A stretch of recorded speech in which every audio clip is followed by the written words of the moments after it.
Here's an interesting question. I think anyway. Modern. Does this converge or diverge? Well, really the question I should actually ask is, what test do you think we might want to use to see if this converges or diverges? Any guesses? We got a factorial, we got an nth power. Root test might work, but I would be hesitant to use it because the nth root of n factorial seems dicey to me. What's another test we could use? Yeah, the ratio test is what I would default to, although the root test might work. Actually, it probably should be true that the root test would work. It would just be computationally challenging. So let's go ahead and take a look at the ratio test. So we're going to get the limit as n goes to infinity. I'm not going to write the absolute values because I know everything's already positive, so unnecessary. So I have my an term, n plus 1 to the n plus 1 over n plus 1 factorial times the reciprocal of the nth term, which is n factorial over n to the n. We definitely want to do what we usually do, where we kind of group the like things together. So I want to rewrite this as the limit as n goes to infinity of n plus 1 to the n plus 1, welcome, thank you, over n to the n times n factorial over n plus 1 factorial. Now we've seen n plus 1, sorry, we've seen n factorial over n plus 1 factorial enough times to, I think, confidently be like, oh yeah, we know that this part right here is just going to simplify down to 1 over n plus 1. Welcome, thanks. And then I'm going to try and do this so I can see something. I would really kind of like to be able to put these things together, but it's not really great. I have n plus 1 to the n plus 1 over n to the n. I can rewrite that as n plus 1 to the n times n plus 1 to the first over n to the n. And then I also have this 1 over n plus 1 over here. Things are looking up. The n plus 1s are going to cancel. And then we're going to have the limit as n goes to infinity of n plus 1 to the n over n to the n, which is not written in the most easy to see way, meaning there's a better way to write this. We should combine it into one fraction raised to the nth power. And then, of course, we should make it easy to see what's actually happening by dividing each thing in there by n. N over n is 1. 1 over n is n, 1 over n. And this limit we spent a lot of time last class talking about. This limit's going to be e. For exciting. So what does this mean?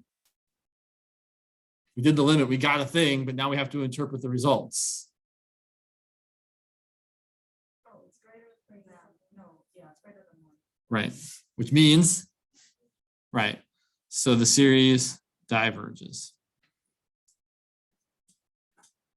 I'm not going to do the other one, but I will point out, and you should on your own check using the same test that the reciprocal series, the series from n equal 1 to infinity of n factorial over n to the nth power, that converges by the ratio test.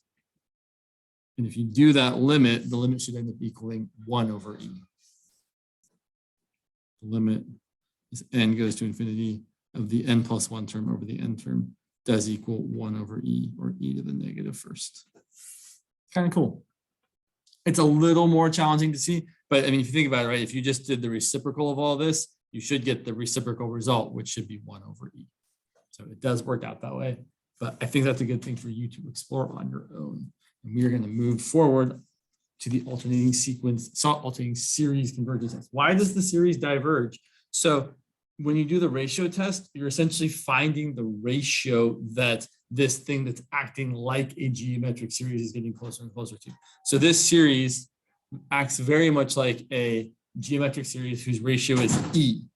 And since e is larger than 1, that's going to be a series that's divergent. But I guess it kind of comes back to the ratio test says that if this limit as n goes to infinity of an plus 1 over an is larger than 1, the series diverges. And if that limit as n goes to infinity of an plus 1 over an is less than 1, then the series converges. That's what's going on there. Other questions about this one?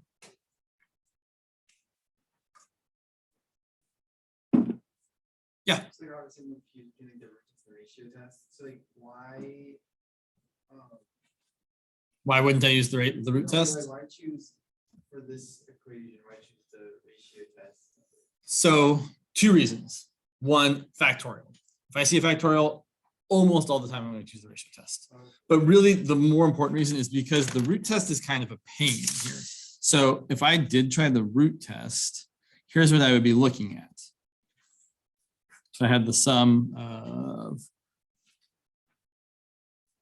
n to the n over n factorial. If I try the root test, I'm going to do the limit as n goes to infinity of n to the n over n factorial all to the 1 over n power, or the nth, whichever way you want to say it.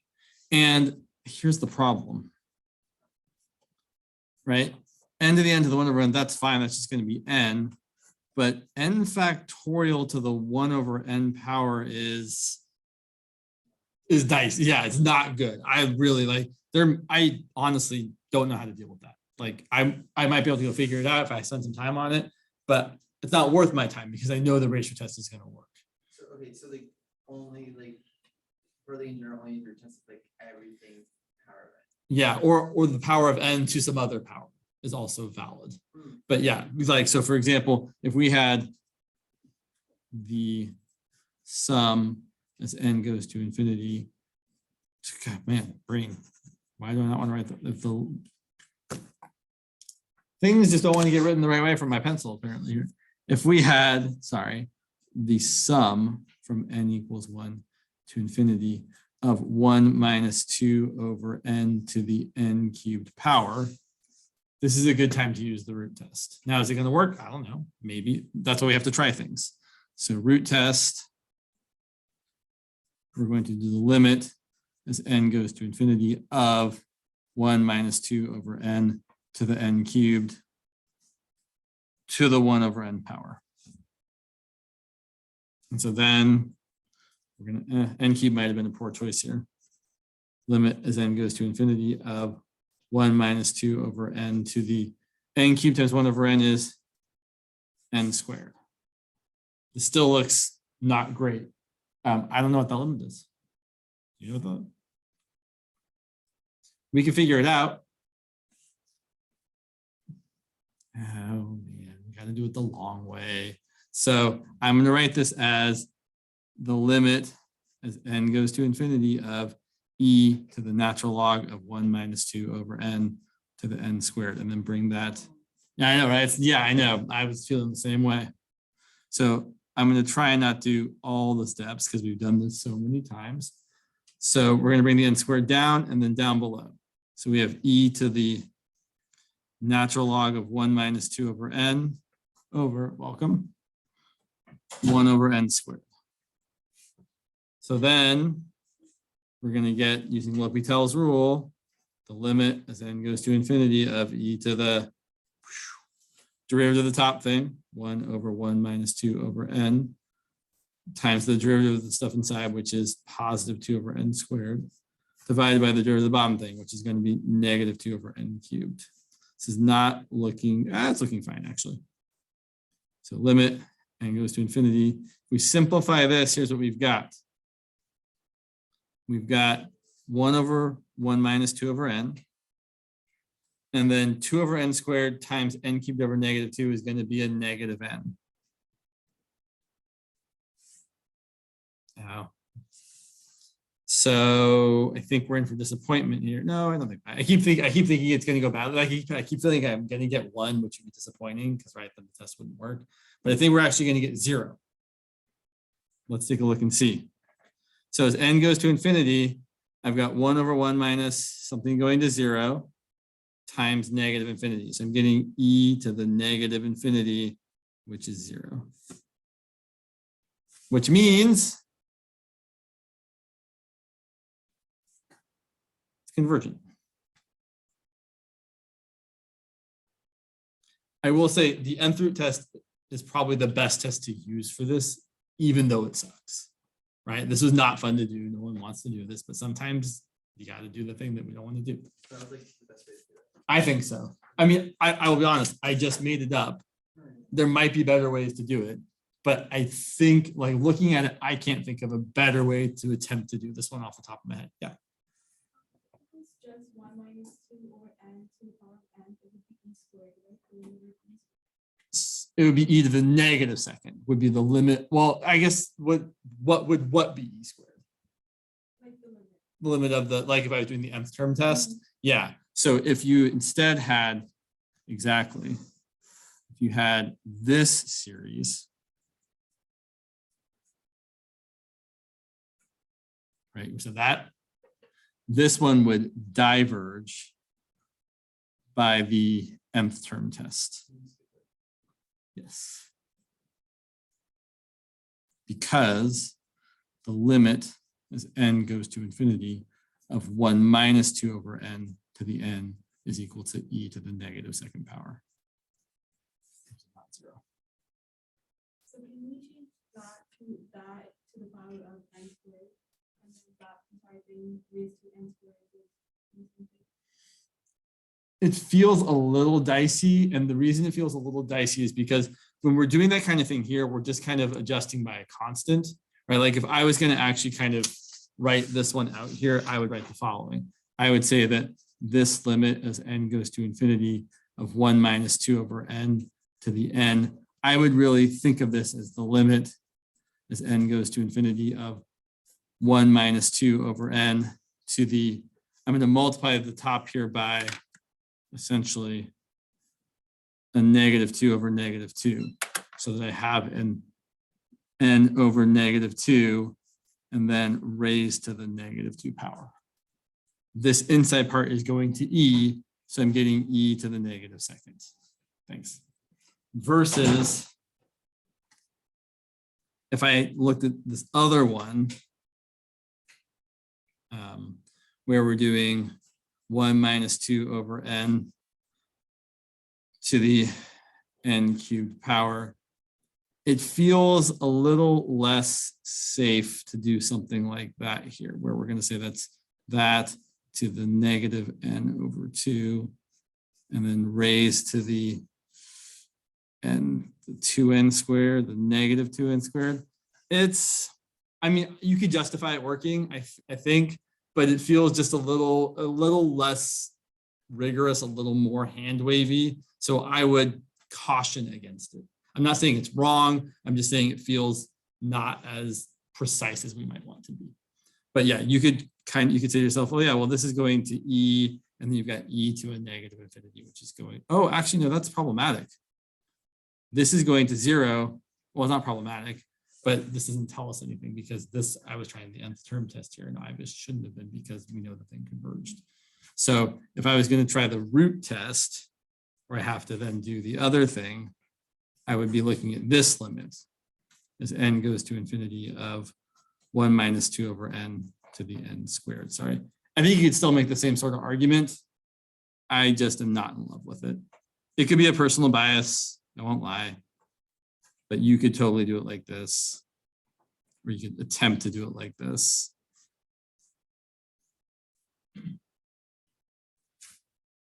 And then I think I lost a minus sign. I did.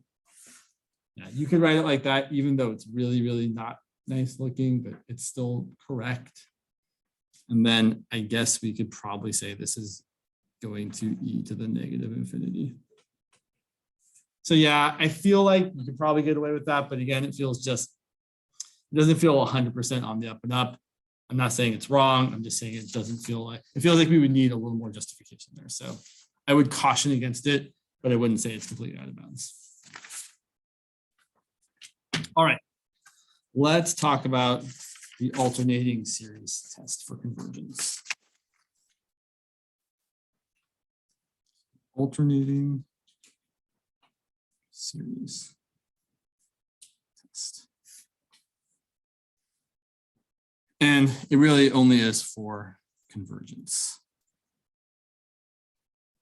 If the test fails, usually that means you have to try something else. There is one way it can fail in which you will see it diverges, but most of the time it fails. So let's look at a very general alternating series. So we have the sum from n equals 1 to infinity of -1 to the n plus 1 times some a sub n, where each a sub I is positive. So when we write this out, it's looking like this. Our first term is a sub 1, and then we're subtracting a sub 2, and then we're adding on a sub 3, and so on and so forth. The reason we're looking at this specifically is because we're going to see that this sequence converges if we have the following condition met. So we need 3 things to be true.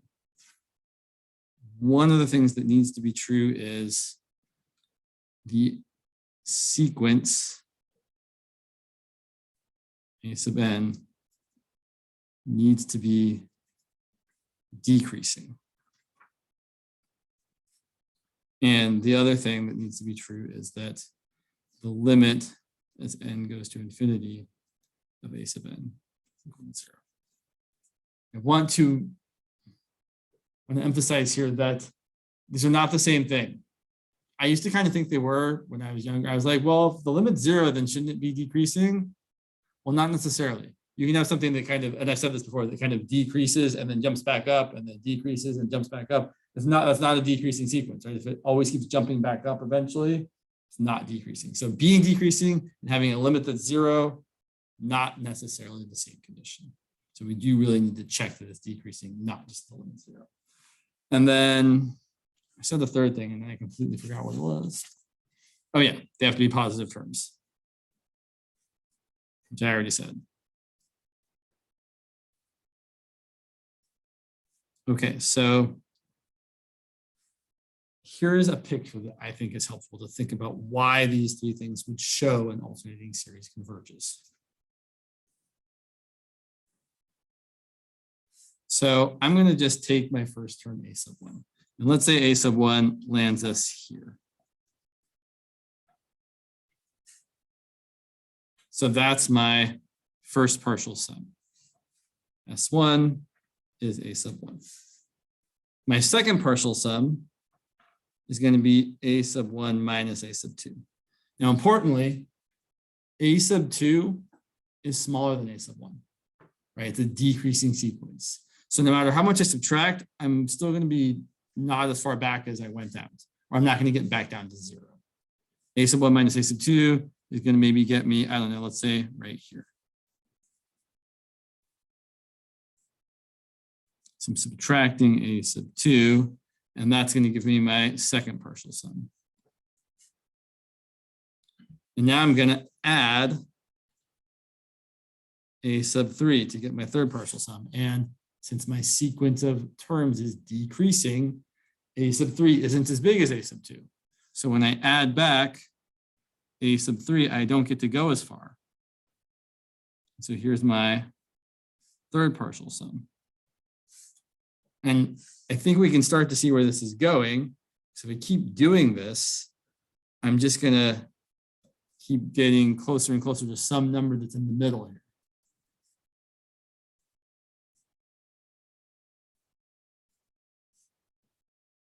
Right, I'm kind of trapped. I'm bouncing back and forth, and each time I'm bouncing back and forth, I'm getting smaller and smaller and smaller and smaller and smaller. So we keep doing this kind of thing. We're like, okay, we're there, and then there, and we're zeroing in on some final sum. That's the idea here. Is that since the terms are all positive, since they're decreasing, and since they're getting closer and closer and closer to 0, that when you add them all together like this, they get closer and closer to some final convergent value. Some sum. I hate saying some, but SOME, SUM. All right. So if you have an alternating series that meets these three criteria, it converges. So the alternating series test specifically says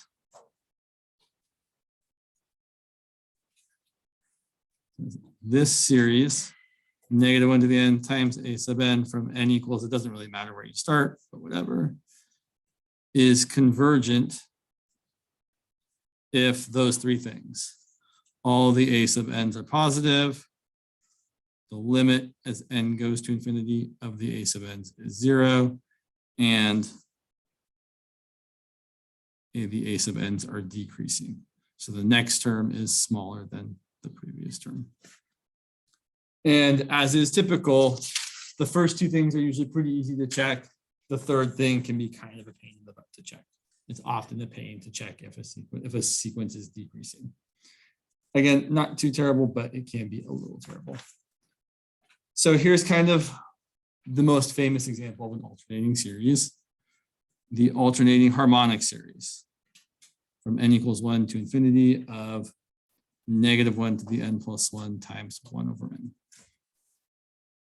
Which, if we start writing out terms, is 1 minus a half plus a third minus a fourth, et cetera, et cetera, et cetera.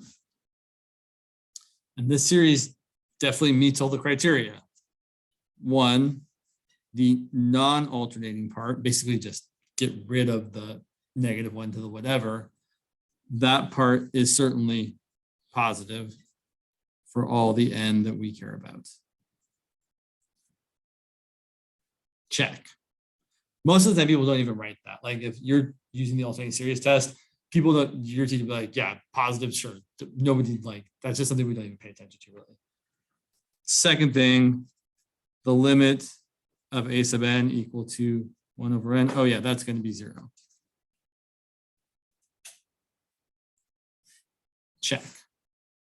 And then the third thing, I think is pretty straightforward here to see that it is decreasing.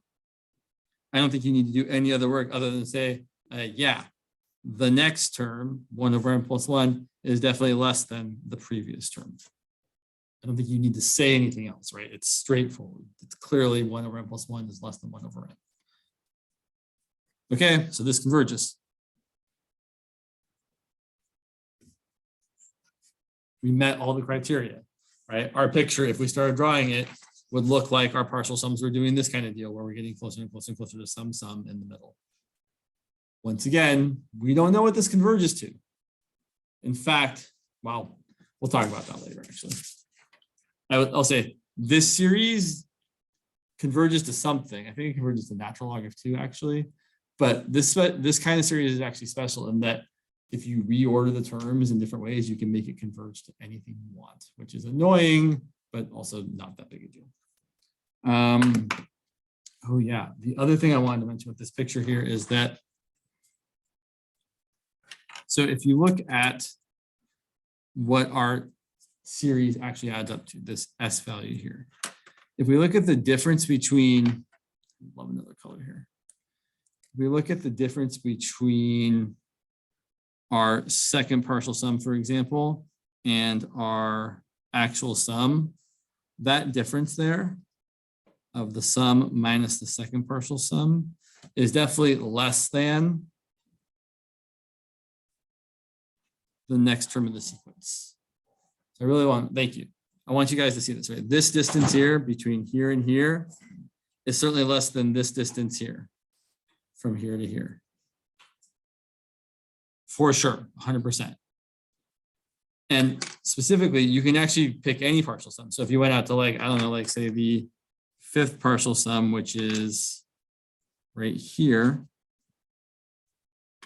right? This distance between, I should say really the absolute value of that distance is certainly less than the next term, a sub 6. Or more generally, the absolute value of the sum minus any partial sum is less than the next term of the sequence.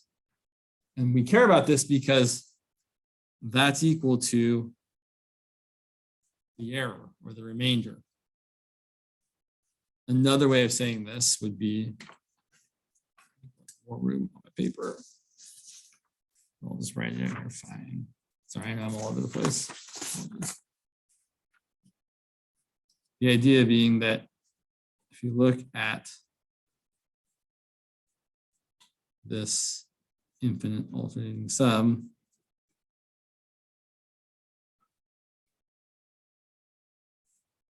and then we go to like the, say, the a sub n term, where I should have a -1 to the n plus 1, and then plus a -1 to the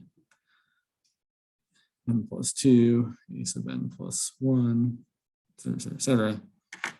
If this first n terms, that's my nth partial sum, these terms over here are the remainder of the nth partial sum. And the thing is, that remainder is going to be this alternating sequence.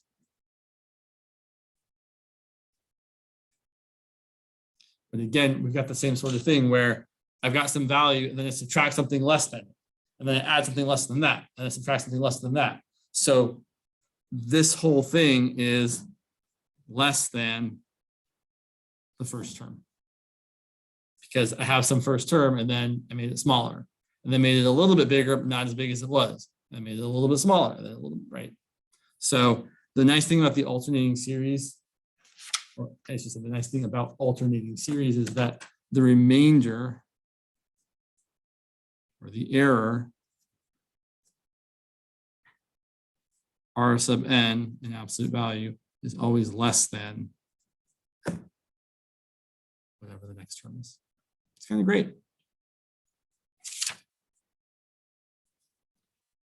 So let's look at some more examples.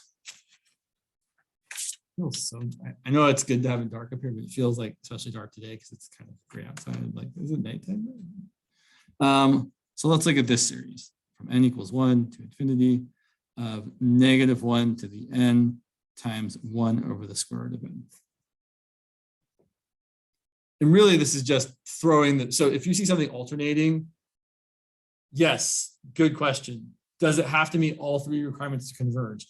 Yes, it does. Now, I should say there are alternating series that don't meet all three requirements and still do converge, but and they require a special, well, there is another test we don't learn about in this class called the Dirichlet test, but it's weird and bizarre. And it's like upper division math 127 class or whatever. So if you have an alternating series and it doesn't meet the three requirements, we can't say it diverges necessarily. We have to typically try and do something else. And yeah.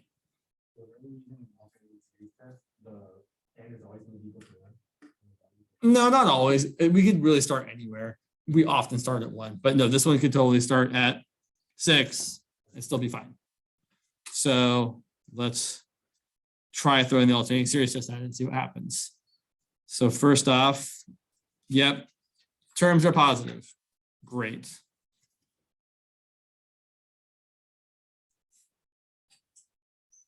Secondly, the limit of that thing is for sure 0. And thirdly, I'm pretty convinced that the next term, 1 over the square root of n plus 1, is definitely smaller than the previous term, aka, yeah, this is decreasing. So because all three things are true, this is convergent. Because all that. It feels a little boring after a while. You're like, well, yeah, I'm just going to do the same three things. And if it works, it works. If it doesn't, it doesn't. So let's look at another example. Let's say we have this more interesting example from n equals 2 to infinity of -1 to the n times the natural log of n over n. Certainly here, showing it's decreasing is going to be a little more work. So well, let's check the other things first. So thing 1, natural log of n over n, certainly positive for n greater than or equal to 2. Is that limit 0? What if the limit wasn't 0? What can we say if the limit wasn't 0? I mean, it is 0, but if it wasn't 0, we could say the series diverged because of the test for divergence. So when you're doing the alternating series test, you're kind of automatically also doing the test for divergence, because if your limit was not 0, then the overall limit would be not 0 or not existing, actually, which is still not 0. But here we'd use L'Hopital's rule.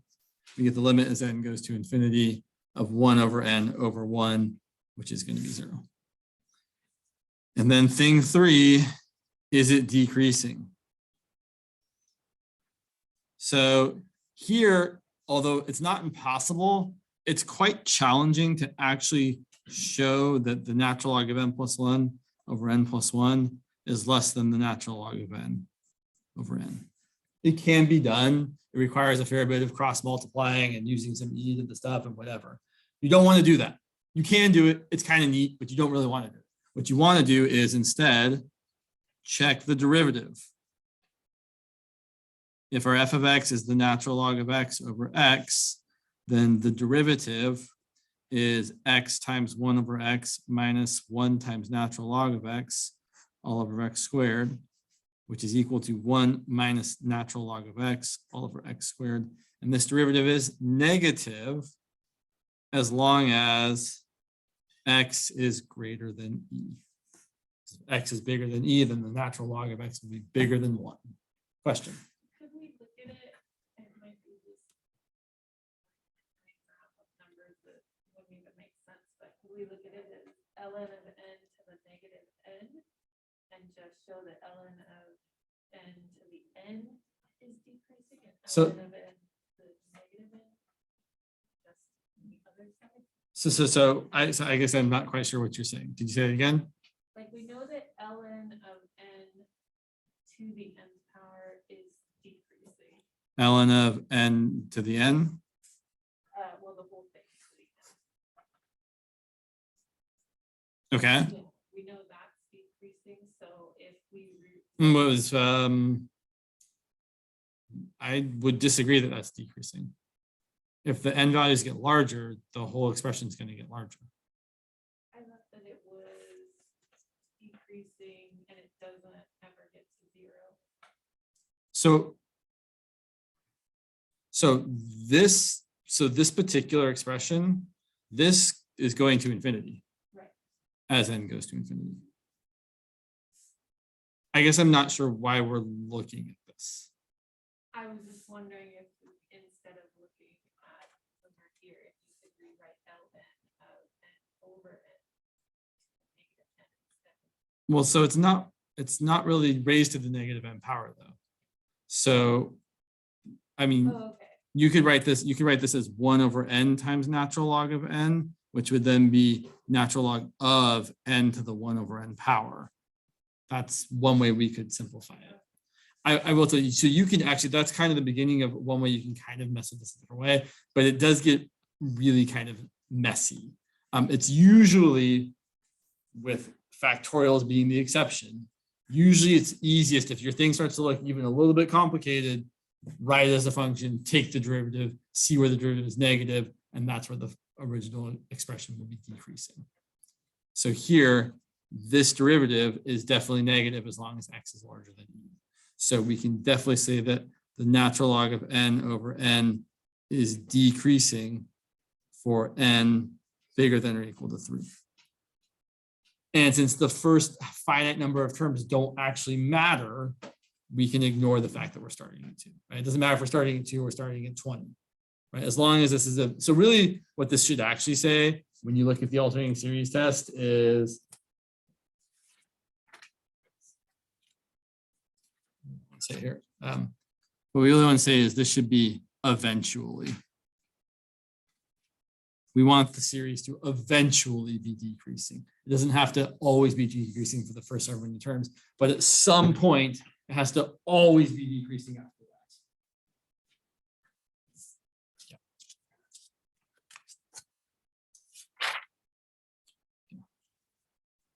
eventually.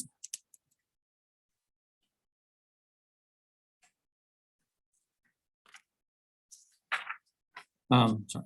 So this series definitely is convergent. Now, what I want to point out is both of these series, whoops, let's focus there. Yeah.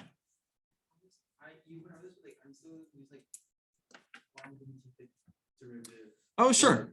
So if you recall from 21A, right, we can show that f of x is increasing if and only if the derivative is positive.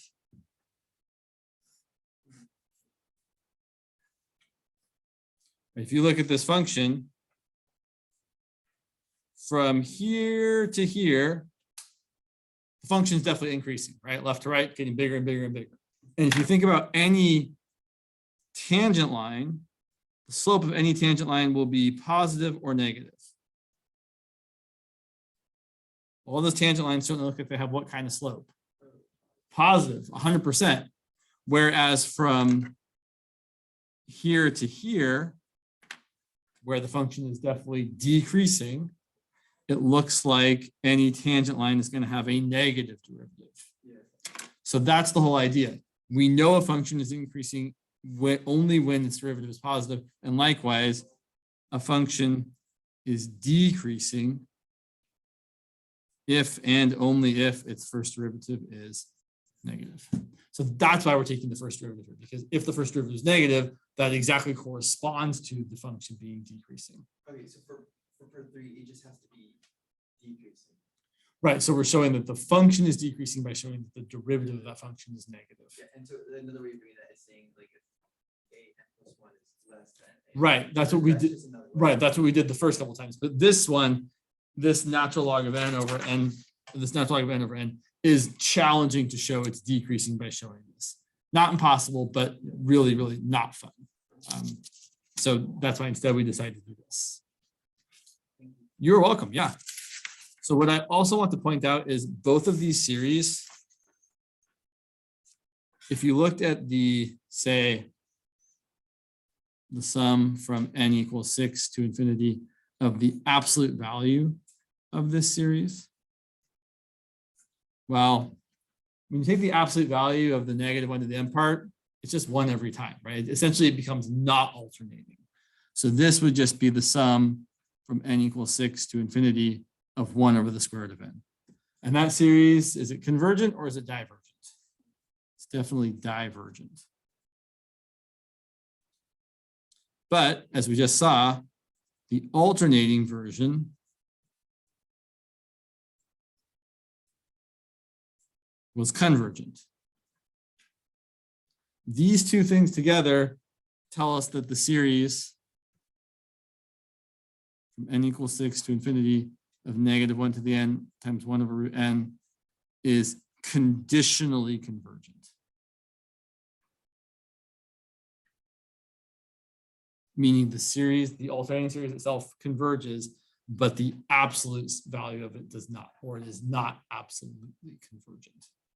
In the same sort of way, this series from n equals 2 to infinity of -1 to the n of the natural log of n over n is also conditionally convergent. Because the actual alternating series, as we just showed, converges. But the absolute value, or I should say the series of the absolute value terms, which is just the sum from n equals 2 to infinity of the natural log of n over n, this series definitely diverges. We've seen that before. It diverges by the integral test.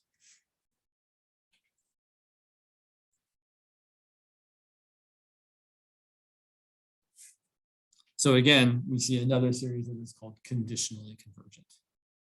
On the other hand, this alternating series from n equals 1 to infinity of -1 to the n plus 1 over n squared. This series is said to be absolutely convergent.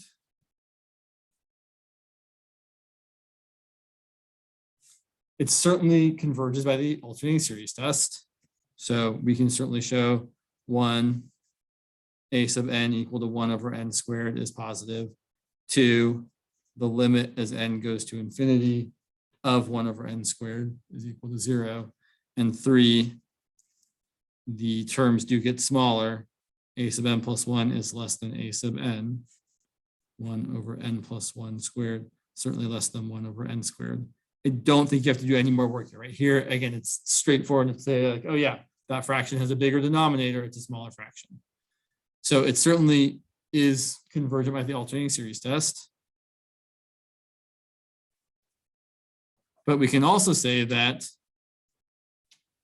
if we look at the sum from n equals 1 to infinity of the absolute value of -1 to the n plus 1 over n squared, that's just the sum from n equals 1 to infinity of 1 over n squared. And that converges by the p test, or as a p series. So we would say that this series is absolutely convergent.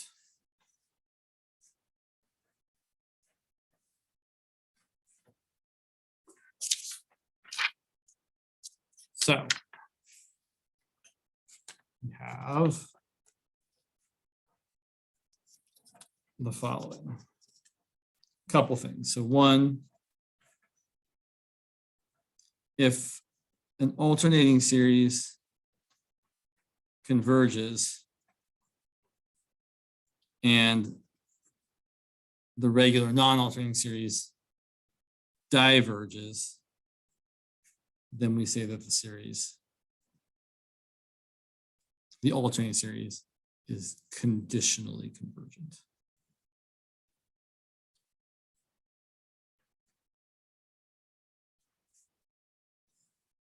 On the other hand, if the series converges and its non-alternating absolute value version also converges, then we say the series is absolutely convergent.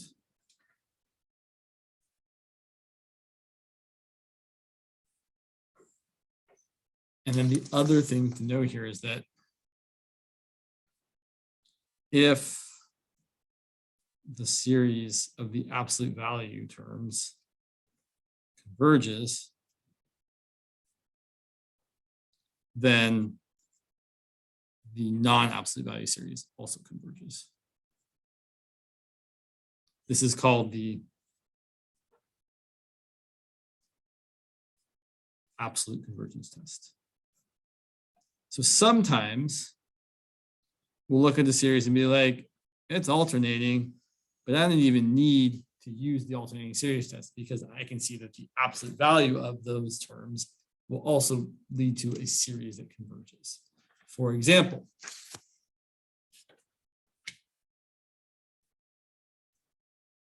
this series right here from n equals 1 to infinity of -1 to the n plus 1 times n over n cubed plus 1. I don't want to use the alternating series test. I could, it would work, probably.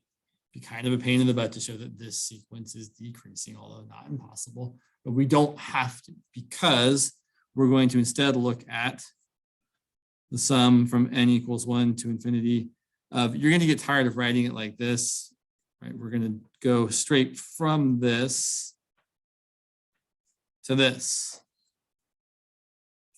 Where we say that's n over n cubed plus 1. Okay, this series looks a lot like what series? The series for, yeah. So we're going to say this converges by a limit comparison with the series for 1 over n squared. But if the absolute value series converges, then the original series also converges. So we can say that this series here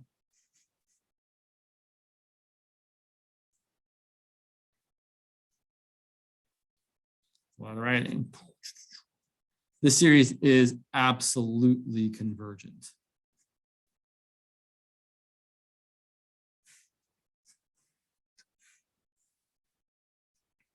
So sometimes it's just easier to, like, I don't want to deal with the fact whether or not it's, if the alternating series converges. If I'm just asking, is this convergent?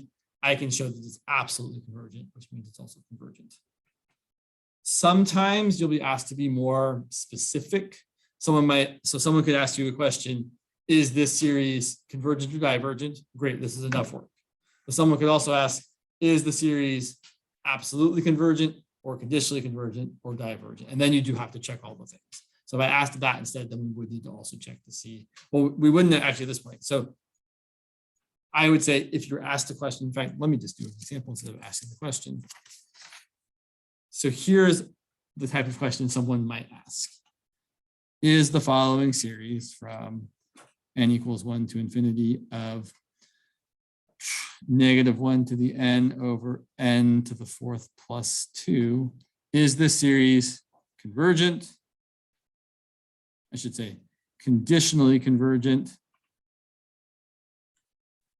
absolutely convergent. It can't be both. It's either one or the other, or divergent. You might like to see the things I'm writing, sorry. All right, so if I were doing this kind of question, I would first check for absolute convergence, because if it is, you're done. That's it. And this one is. So first absolute. Let's see. So I'm going to do the sum from n equals 1 to infinity of the absolute value of -1 to the n over n to the 4th plus 2, which is equal to the sum from n equals 1 to infinity of 1 over n to the 4th plus 2, which we can say converges by, you could either use direct or limit comparison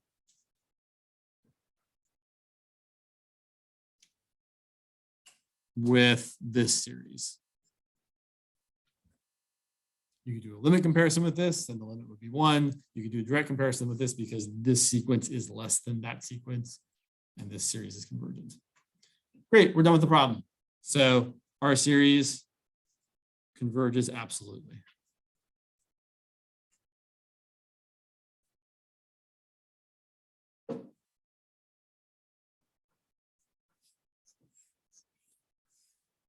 And I should just point out, when we say a thing converges absolutely, that also means that the series just converges. Right? So if you were just asked about convergence, you could say, oh yeah, this series converges because it converges absolutely. So absolute convergence always implies convergence.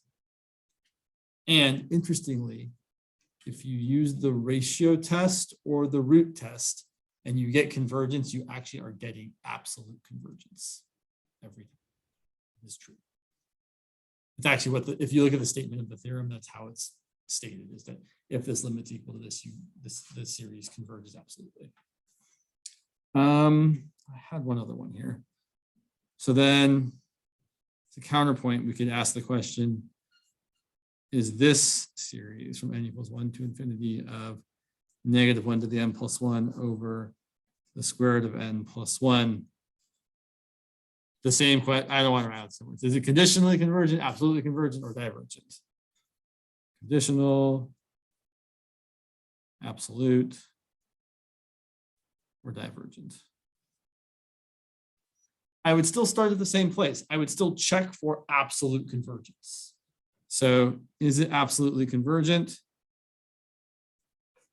No, because if we look at the absolute value, we're going to get 1 over the square root of n plus 1. And that certainly is divergent by limit comparison with that series. Right? It looks a lot like 1 over root n. Now, that doesn't mean we're done. right? If we're not done because just because it's not absolutely convergent doesn't mean it couldn't be conditionally convergent. I see someone else saying, wait, I see that absolute value. Is there no absolute conditional? So we don't talk about conditional divergence. You either get, so there's three possibilities for an alternating series. It's either absolutely convergent, conditionally convergent, or divergent. We don't talk about like absolute divergence, conditional divergence. We just say it's divergent. And then someone else wrote, I see the absolute value, but I'm not sure what you're asking about exactly. Oh, so okay, I see your comments already. They're asking about what happened to the -1 to the n, but the absolute value of the -1 to the n made it just become 1. Cool. Okay. So then, is this conditionally convergent? So now we actually have to apply the alternating series. So if something isn't absolutely convergent, then you go to the alternating series test. Yeah. Mm-hmm.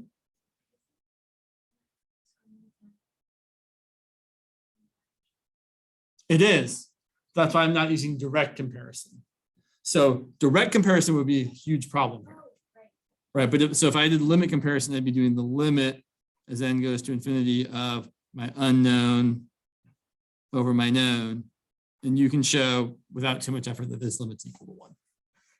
But yeah, you're right. Direct comparison would be terrible here because the thing that we know is divergent is larger than the thing we're trying to show is divergent. So is this conditionally convergent? Well, we have to apply the alternating series test. So certainly our terms are positive. Certainly the limit of them is 0. And are they decreasing? Yeah, because a sub n plus 1, which is 1 over the square root of n plus 1 plus 1, is definitely less than, sorry, no, less than 1 over root n plus 1.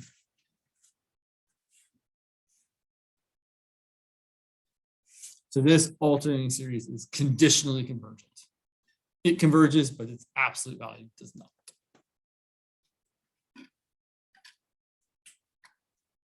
All right, 2 more examples. Where'd you go, other example? Yeah, we gotta, okay. Lots of things. There's always so many things to say. So this series from n equals 1 to infinity of -1 to the n plus 1 times 2n plus 3 over n plus 1. Certainly alternating. And the series certainly has positive terms, right? Or the non-alternating part definitely has positive terms. Oh, yep, definitely. Yeah, sorry. And it's probably true, although I'm not going to check it, but I'm pretty sure that the terms do decrease. But really, I should back up a second because if you look at the limit as n goes to infinity of 2n plus 3 over n plus 1, what are we getting? Not 0. So we don't say that this diverges by the alternating series test, but what we would say is, well, since that limit's 0, if you look at the overall series,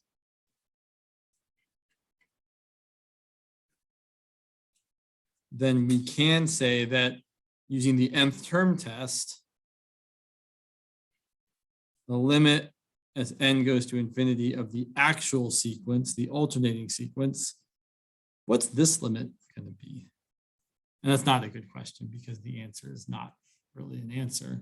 This limit doesn't exist. It's bouncing back and forth between close to positive 2 and close to -2, positive 2, -2. This limit doesn't exist, but if the limit doesn't exist, that's good enough to say that the series diverges, right? Because the limit has to be 0 for the series to have a chance of converging. So since this limit is not 0, then we can say that this series diverges by the nth term test.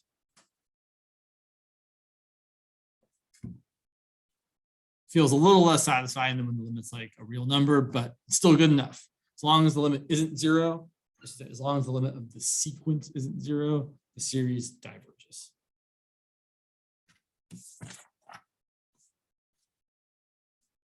Sure, yeah. Oh, we should look at yeah. Can you go over why the terms decrease? I thought they get bigger since 2n plus 3 is greater than, they might. So I will be honest, I didn't actually check, but we could check if we had, say, if we look at f of x equal to, so this is again an example where I would probably use the derivative instead of trying to actually like show that the next term was smaller than the previous term. But you might be right. You might be right that I'm adding more to the top than I am to the bottom, so maybe it increases. So let's see, if we take the derivative here, it's going to be the bottom times the derivative of the top minus the top times the derivative of the bottom all over the bottom squared. If I do that, actually, it looks like it's going to be pretty negative. Let's see. So if I do this, I'm going to get 2x plus 2 minus 2x minus 3 all over x plus 1 squared.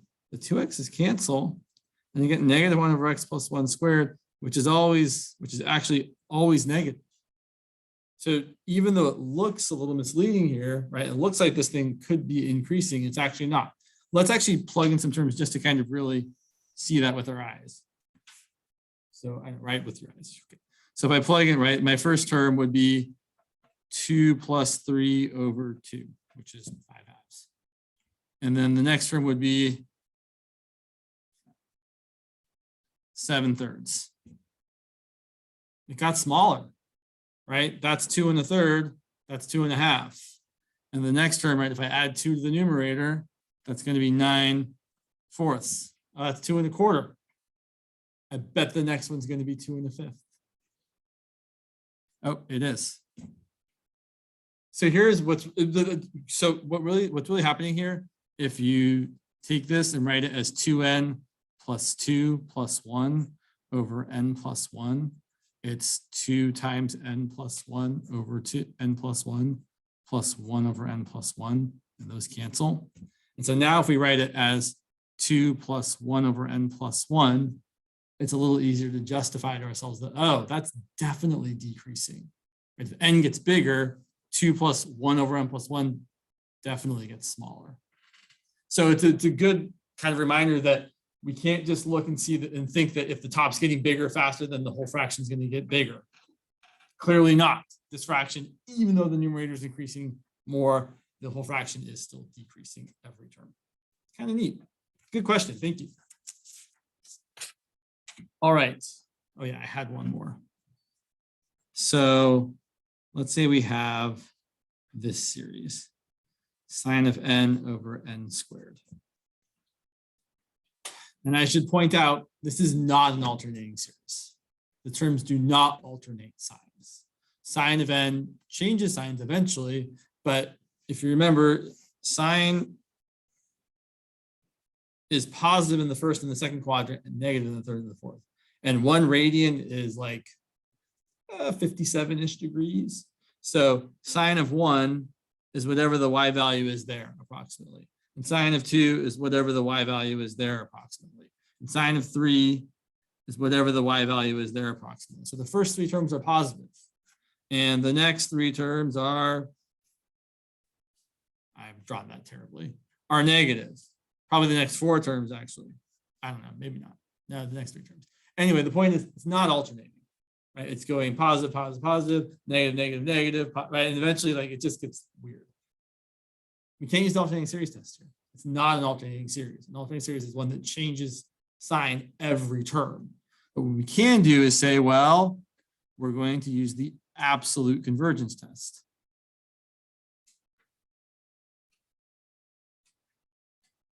So we're going to ask ourselves, does this series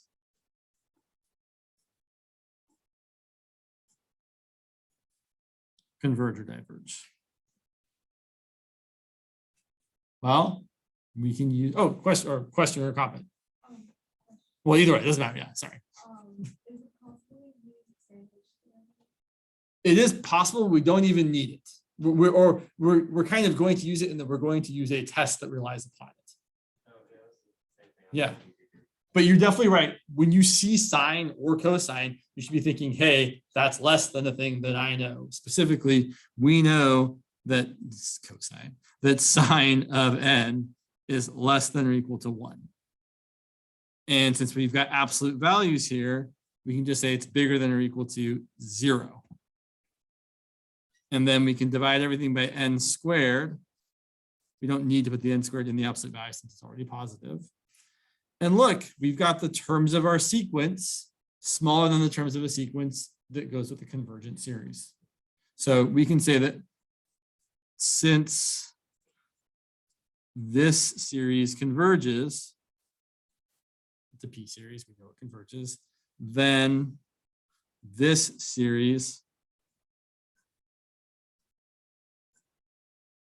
converges by direct comparison.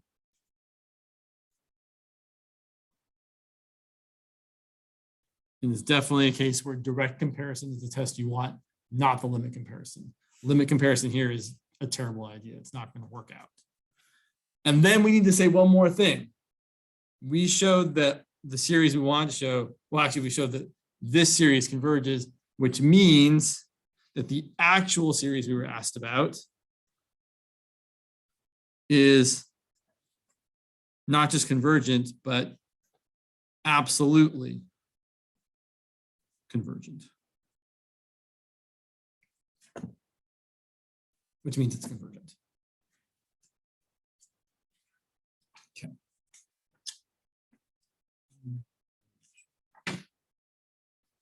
So let's spend the last 15 minutes we have talking about the next step. So I just said, are there questions about this before we shift gears a bit?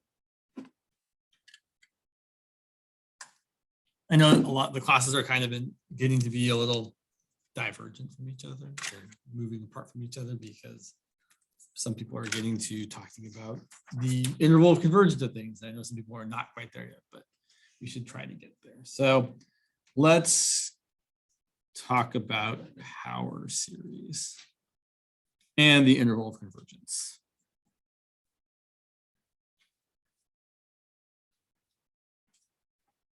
So let's look at an example, some examples we actually probably know. Let's go back to geometric series. Let's find the sum of the following series. Let's say our first one is 12 plus 4 plus 4/3 plus 4/9 plus 4 over 27. We could definitely figure out what this adds up to because it's geometric. Wait, is it geometric? Yeah, it's geometric, right? What do we multiply by each time to get to the next thing? 1/3. You can say we're dividing by 3, but we're multiplying by 1/3. So this is definitely going to equal, since my ratio is between 1 and -1, we're going to get it's equal to the first term over 1 minus my ratio, which is 12 over 1 minus 1/3, which is 12 over 2/3, which is going to be 18. So this series adds up to 18. In a similar way, this series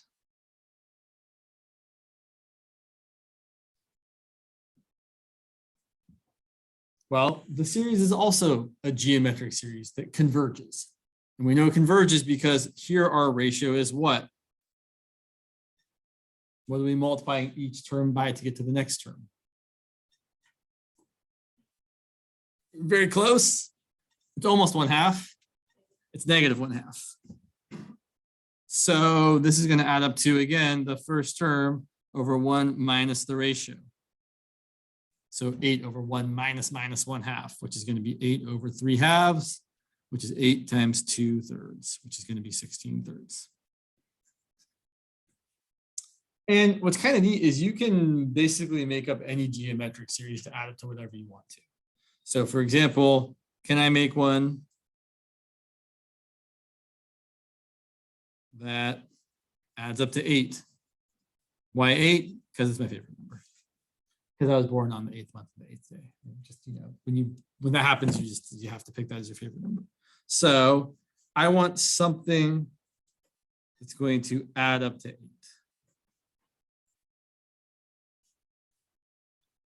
And I know I want it to be the first, it needs to be the first term over 1 minus my ratio. So we could really, I mean, you could literally make an infinite number of different series add up to 8. You can just start different places. So let's say we want to start at 2. Like, is 2 going to work? I always get a little like, yeah, that should work. So I need this to be 2 over, what do I have to divide by to make that equal 8? 1/4. So I need to have a 1/4 there. So I need a 1 minus a 3/4. So I need my series to be 2, and then the next term to be 2 times 3/4. And then that times 3/4. And then that times 3/4, which I'm just going to write as 18 over 16 times 3/4. So each time we have to just multiply by 3/4. This series would totally add up to that. And we could certainly write it as the sum from n equals, let's go 0 to infinity because it's just easier that way, of 2 times 3/4 to the n. That would certainly start at 2 and have a ratio of 3/4, which is exactly what we want. Okay, so the question that we're going to address now is, I want an infinite series that adds up to a function. Specifically, I want a series that adds up to 1 over 1 minus x. Well, that's not too bad. This looks a lot like my geometric series formula. This is looking like a first term over 1 minus a ratio. So, okay, first term needs to be 1. What's my next term need to be? Oh, what's my ratio going to be here?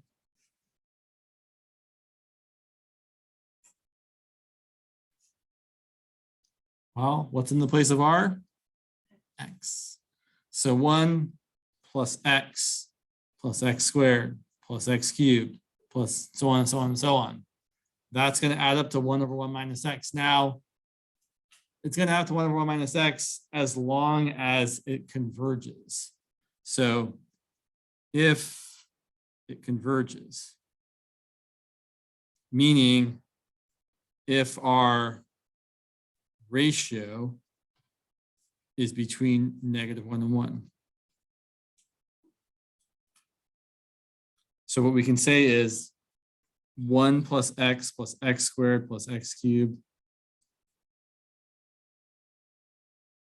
which is equal to the sum from n equals 0 to infinity of x to the n, is equal to 1 over 1 minus x as long as our ratio is between 1 and -1, or as long as the absolute value of x is less than 1. Geometric series, right? It's true for geometric series. It doesn't matter if the number happens to be a real number or it happens to be a variable x. We still have to have the same condition being true, that ratio that we're multiplying every term by to get to the next term has to be between 1 and -1. Okay. So what's kind of cool about this is you can take a lot of functions that have this kind of look to them and write them as a infinite series. For example, I want to write x divided by 1 minus x to the 4th as a geometric series, as a power series. So I'm going to write this as, well, let's see what I've got here. It's my first term. And then what's my ratio? Right. So I'm going to be plus x to the 5th plus x to the 9th plus x to the 13th.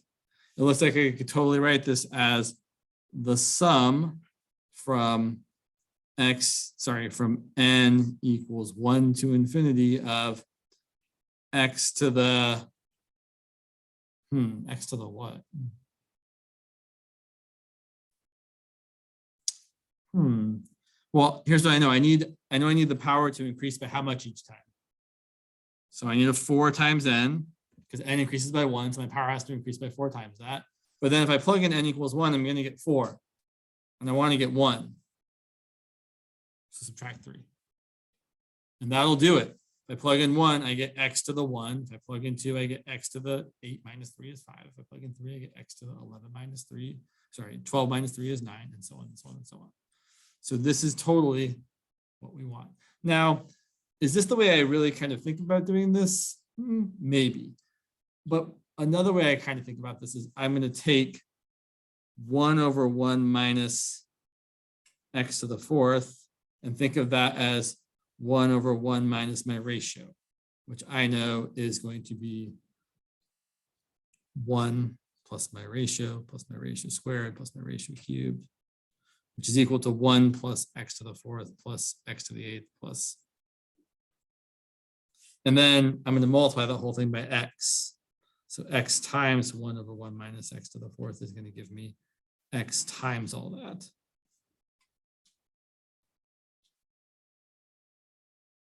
Which is equal to exactly what we had.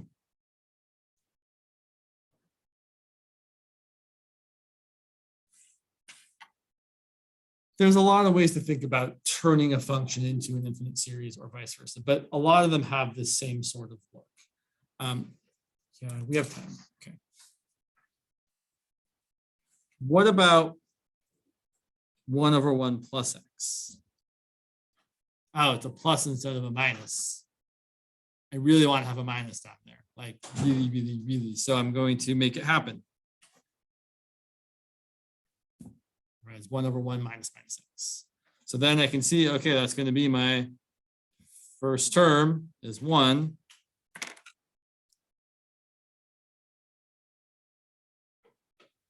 There's my ratio. So my first term is 1, and then my next term has to be 1 times minus x. My next term is minus x times minus x. Next term is x squared times minus x.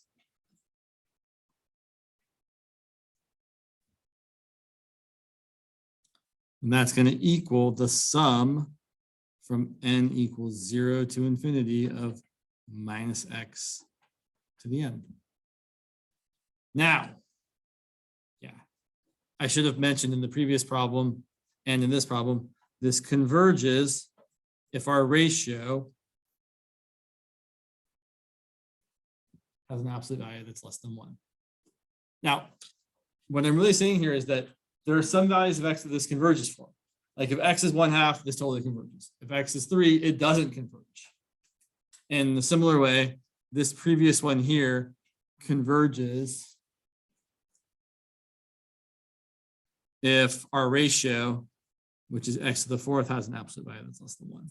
Now, x to any power being less than 1 ends up becoming just the absolute value of x is less than 1.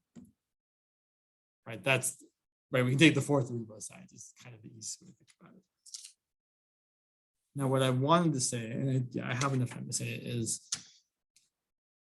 if a series, if a power series is convergent, you can take the derivative or the integral of it, and it will also be convergent. Let's take a look. So if I take the integral of 1 over 1 plus x, well, that's going to equal the natural log of, I'm going to ignore the absolute value because we're going to have, basically really because the interval of convergence is still going to be where x is going to make it so we don't have any negative values anyway. Right? If x is between -1 and 1, not including -1, we're going to be totally fine. And that's going to equal the integral of 1 minus x plus x squared minus x cubed, et cetera, et cetera, et cetera. Well, if I write that out, that's going to be x minus x squared over 2 plus x cubed over 3 minus x to the 4th over 4, and so on and so forth. Well, we could certainly find a series for this, right? I mean, there's a pretty, I think, clear pattern here. This looks like the sum from n equals 1 to infinity of x to the n over n times a -1 to the n plus 1. Right, my first term is x over 1 times -1 squared. Yeah, we're good to go. We've got the right sign. My next term is x squared over 2 times a -1 cubed, which is -1. So it looks like we've got things situated here. Now, this series is not geometric. Unlike the previous one, which is totally geometric, where you multiply by -x each time, this is not geometric. To find the interval of convergence, to find the interval of convergence, what are we going to do? Well, I shouldn't say just like, we haven't done this before. So to find the interval of convergence, what we're going to almost always do is use the ratio test. So the ratio test, if I look at the limit, as n goes to infinity, this is where those absolute values actually are important. So absolute value of the n plus 1 term, so x to the n plus 1 over n plus 1 times -1 to the n plus 2 times the reciprocal of that, which is going to be n over x to the n times -1 to the n plus 1. All those absolute values really do for us is let us ignore the negative ones, right? We don't care about the -1 to the n plus 2 or the -1 to the n plus 1. They're going to give us a -1, but then the absolute value is going to make it not matter. So this is really just the limit as n goes to infinity of the absolute value of n over n plus 1 times x to the n plus 1 over x to the n. Ignore the -1, right? They don't matter. Okay, what's the limit of n over n plus 1? 1. And x to the n plus 1 over x to the n is x. And this test tells us that the series converges when the limit is less than 1. So this series, natural log of 1 plus x equal to x minus x squared over 2 plus x cubed over 3, et cetera, et cetera, et cetera. This series converges if the absolute value of x is less than 1. It diverges if the absolute value of x is greater than 1. And the test is inconclusive if this limit is equal to 1. So this test is inconclusive if x equals 1 or if x equals -1, which means we have to test those points. And that's always going to be the case when you're finding or talking about the interval of convergence for a series, for a power series. You're always going to have to test the endpoints because the endpoints are always the places where this limit is equal to 1. And so let me just show you. I know it's 259, but if we plug in 1, I'm going to get the sum from n equals 1 to infinity of 1 over n times -1 to the n plus 1. This is when x is equal to 1. And that series, and that series, I zoomed way too far in, that's why. That series is conditionally convergent, right? We've shown it before. It's the alternating harmonic series. So this converges. And this series, from n equals 1 to infinity, if I plug in x equal to -1, I'm going to get -1 to the n plus 1, -1 to the n, not n plus 1, over n times -1 to the n plus 1. Now let me ask you all, and I know we're out of time. Does this alternate or not? Well, so what I'm going to do is I'm going to add the powers together. So n plus 1 is 2n plus 1. And 2n plus 1 always gives me an odd number, right? If I plug in 1, I get 3. If I plug in 2, I get 5. If I plug in 3, I get 7. And -1 to an odd number is always not alternating. If the power is always odd, the result's always going to be negative. So this is essentially negative the sum of 1 over n. And we know the sum of 1 over n diverges. So the negative of that also diverges. So this is divergent. What that means for us is that this power series has an interval of convergence that excludes -1 and includes +1, which is kind of interesting.